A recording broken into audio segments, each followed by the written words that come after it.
ধেয়ে আসছে ঘূর্ণিঝড় রেমাল। কবে কোথায় আছড়ে পড়বে, কত থাকবে ঝড়ের গতিবেগ, দেখুন সম্পূর্ণ ভিডিওটি।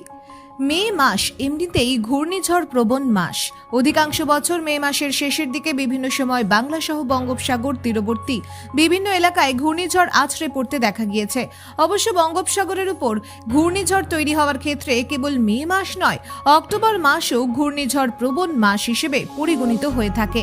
মূলত সমুদ্রপৃষ্ঠের তাপমাত্রা বৃদ্ধি পাওয়ার পরই ঘূর্ণাবর্ত, তা থেকে নিম্নচাপ এবং সেই নিম্নচাপ ধীরে ধীরে শক্তি সঞ্চয় করে ঘূর্ণিঝড়ে পরিণত হয়।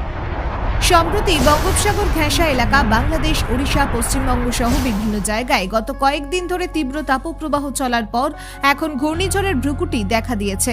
বঙ্গোপসাগরের বুকে তৈরি হওয়া এই ঘূর্ণিঝড় মে মাসের শেষের দিকেই ভূখণ্ডে আছড়ে পড়তে পারে বলে আবহাওয়া অফিসের তরফ থেকে অনুমান করা হচ্ছে। যদিও এই ঘূর্ণিঝড় প্রসঙ্গে এখনো আলিপুর হাওয়া অফিস কিছু জানায়নি।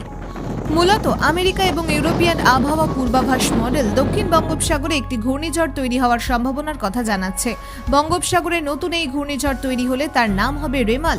এখনো পর্যন্ত এই ঘূর্ণিঝড় প্রসঙ্গে সেইভাবে কিছু আপডেট না পাওয়া গেলেও অনুমান করা হচ্ছে দক্ষিণ বঙ্গোপসাগরে ওই ঘূর্ণিঝড় তৈরি হওয়ার পর উত্তর দিকে ধেয়ে যাবে এবং ধীরে ধীরে শক্তি সঞ্চয় করবে।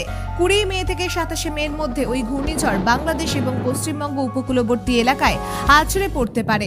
তবে তার আগে পশ্চিমবঙ্গের দক্ষিণবঙ্গ জুড়ে ফের একবার তীব্র গরম লক্ষ্য করা যাবে।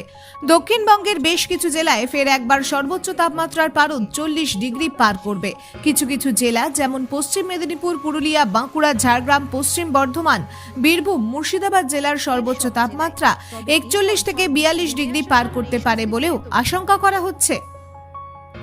আলিপুর হাওয়া অফিসের তরফ থেকে ঘূর্ণিঝড় রেমাল সম্পর্কে এখনই কোনো আপডেট দেওয়া না হলেও জানা যাচ্ছে এই ঘূর্ণিঝড়ের কেন্দ্রের গতিবেগ ঘন্টায় 100 কিলোমিটার হতে পারে।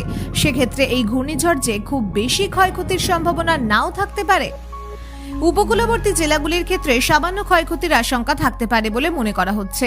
তবে এই ঘূর্ণিঝড় ঠিক কোথায় আছড়ে পড়বে অথবা এর গতিবেগ কত হবে তা সম্পর্কে জানতে অবশ্যই আলিপুর হাওয়া অফিসের চূড়ান্ত আপডেটের দিকে নজর রাখতে হবে।